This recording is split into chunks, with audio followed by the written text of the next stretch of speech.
Hello, beautiful people. Welcome to my channel. Hey guys, this is your girl, Mommy So True. Shout out to my survivors, my warriors, and all my thrivers out there. I hope you're doing wonderful today. I'm taking a few moments to just talk to you and tell you what's on my heart as a survivor, as an empath who has healed, is on a healing journey from survivor to survivor. I'm sharing my story. I'm dropping some knowledge on this day. And if what I have to say resonates with you, if you have a comment, please drop it. Hit that like button and subscribe if you're new to my channel. Hit the notification bell so you don't miss my weekly videos and my live posts. For anyone interested in life coaching sessions, information to book those sessions are in the description box below, along with any other contact information for you to reach out to me. Like many of you watching this video, you've been through the experience of either dating a narcissist, being married to a narcissist, or maybe even being raised by a narcissist. And if you're like me, maybe you're not where I'm at yet. But today, I want to share with you part of my recovery journey, part of my ultimate wake-up call, the moment when I realized love, I can't even make the sign, it just does not live there. Love does not live there. There's nothing loving about a narcissist. There's nothing loving about their environment. They don't put you in a safe space because everything is formulated on lies. Your foundation of the relationship, aka manipulationship, is founded on lies. Therefore, they can't be trusted. Where is love if there's no trust? They cannot be trusted. You don't know when you're being lied to, which is probably all of the time. That's the love language that they speak. They are narcissists, and being truthful is too hard. It's too difficult. It'll bring too much shame. Because let's be real, if a narcissist came into our lives telling us the truth, they would not have gone as far as they've gone with us. We would have definitely stopped everything right then and there if they were honest. I'm not talking about just slipping up and telling you they were broken, that they've been through things. That's normal. We all have been broken. We've all been through trauma. We've all been through things. We've all had rough relationships. But for them, it's different. Yes, they've been broken. Yes, they've had some difficult childhoods that's contributed to their nasty character, but it doesn't excuse it. And being that they are a narcissist, if they pulled you into their life, I know it was nothing but chaos and hell. I know it was nothing but chaos and hell. From day one to the last day, to the very last moment, every aspect of dealing with a narcissist is difficult to the point where it's draining. And it starts with mentally draining you, which trickles down to draining you physically. Which, if you're spiritual, at this point, you're a broken spiritual being. Forgetting who you are. That's what they're good at. Coming in and making you forget who you are, at least trying to. But for many of us, we were too damn strong for a narcissist. And it didn't take much for us to catch on to this game of theirs. It didn't take much for us to smell right through the lies. It didn't take much for us to see right through their mask. That moment when we realized that love did not live there, that was that moment where mental drainage stopped because you started rebuilding. You started finding a way to keep yourself from draining because of someone who was unworthy of your love and your time, your affection, your validations. The moment you realized love did not live there, you started being more aware of you. This is when you realized, okay, love lives here though. Love is inside of me though. So this equation is off. The math is not mathing because I'm the only one loving. I'm the only one patient, kind. I'm the only one giving selflessly. I'm the only one forgiving the past. I'm not hanging on to old stuff. So when things come up, I'm bringing it up just to throw the other person off in the conversation. That love just does not live here. Why am I afraid for my children? Because love does not live there. A narcissistic parent is highly critical, sometimes so mean and so cold. And if they're not doing that, they're wishy-washy. One minute they're happy, The next minute, they're depressed. And children see that. Children sense that. Children feel that.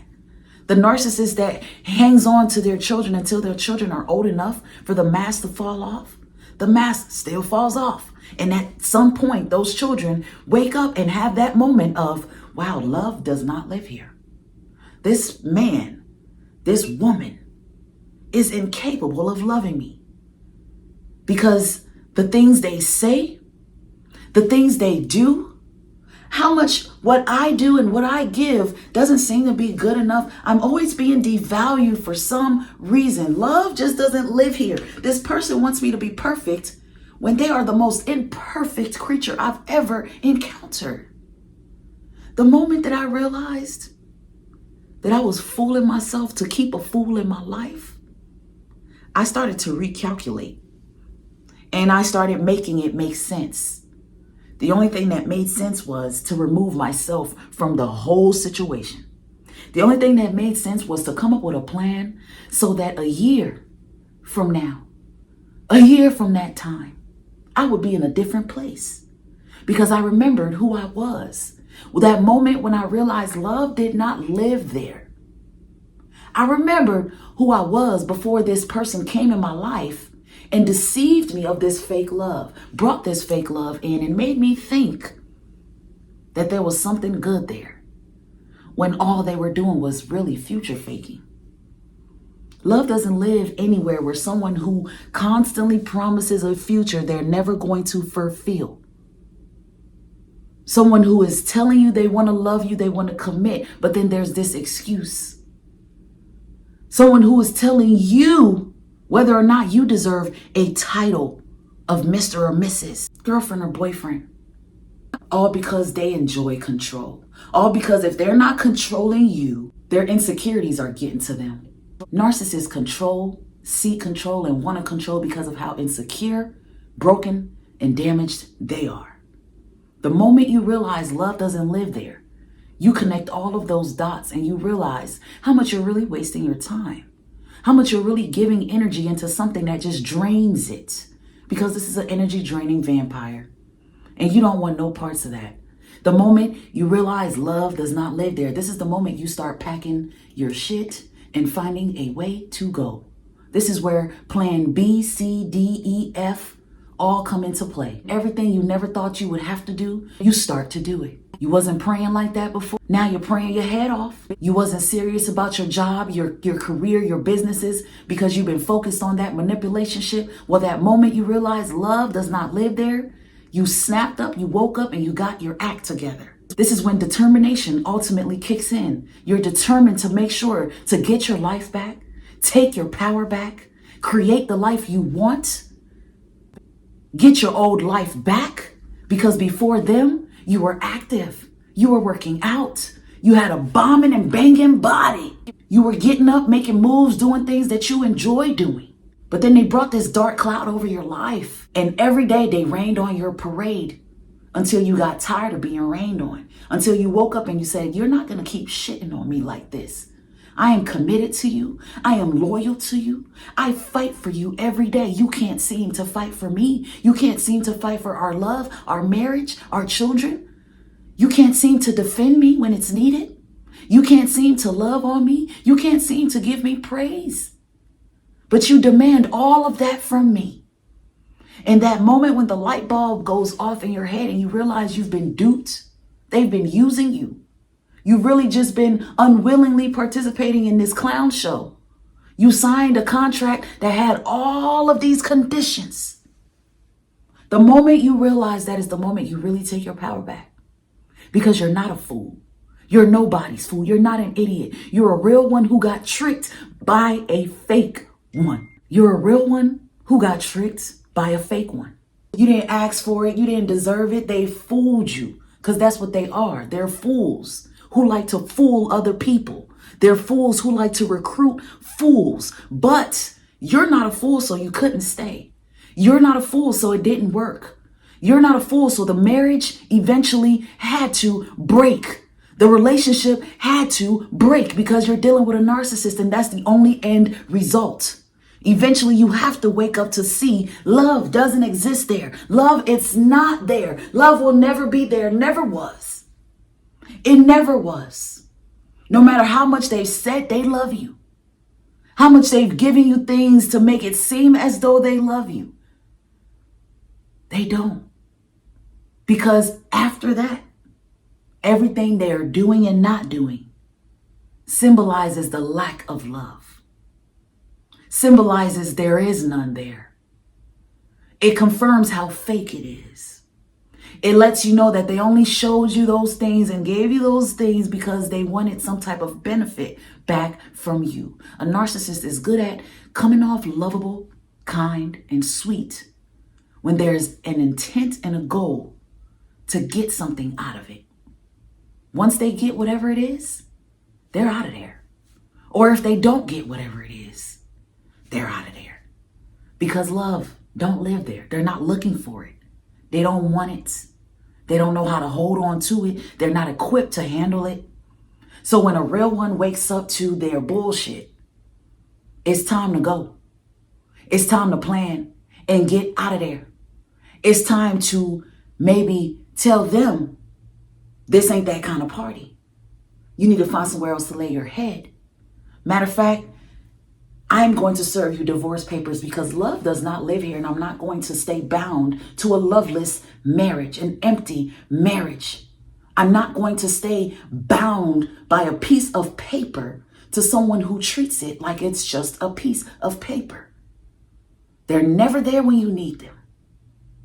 Right before the holiday, you somehow got left, discarded, call it what you want, because there's some other supply, some new supply.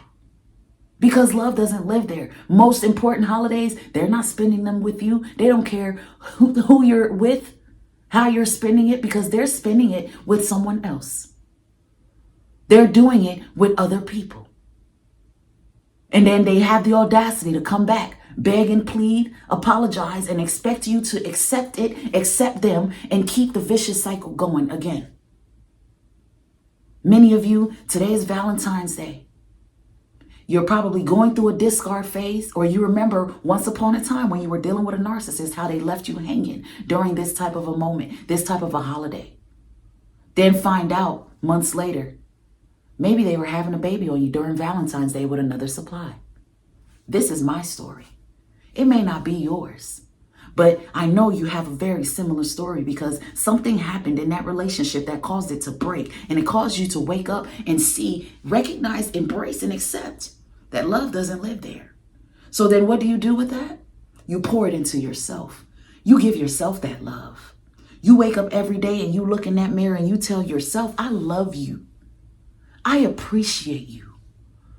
I am more than enough. I love my world. I love my life. Have gratitude for the lover that you are, because that's who you are. When you realize these people around you don't love you, love yourself. Give it to yourself. Give it to people who are like-minded. There are others out here who are lovers too. Pay attention and protect your peace. If you have not realized that love is not there, pay attention, start listening, and formulate a plan to protect your peace. Because on a day like this, if you're not with someone who deserves all of your love and love in, you need to be giving it to yourself. Because if you know what I know, you should know love don't live there, don't exist there. It's not in the midst of any narcissist. If anything, they know how to pretend to be in love. And if anything, they know how to be obsessed with you. And that's just that. The flat out truth. Keep loving yourself. Keep thriving and moving forward. Keep pouring love into yourself. Keep doing what you need to do to grow, to elevate, to rebuild. Whatever they've taken from you, take it all back. It all belongs to you and then some. You're not a settler. That's why it didn't work. You learn no, now they hate you because love don't live there. They don't want to hear no because they don't want to be held accountable. You can't love anyone who does not want to be held accountable, because it will always be your fault and everybody else's fault And it's always going to be a blame game. And if you're an empath, that's going to get to you all the time. You're always going to think it's your fault. Why me? And if your kids are involved, they're going to start thinking it's their fault too.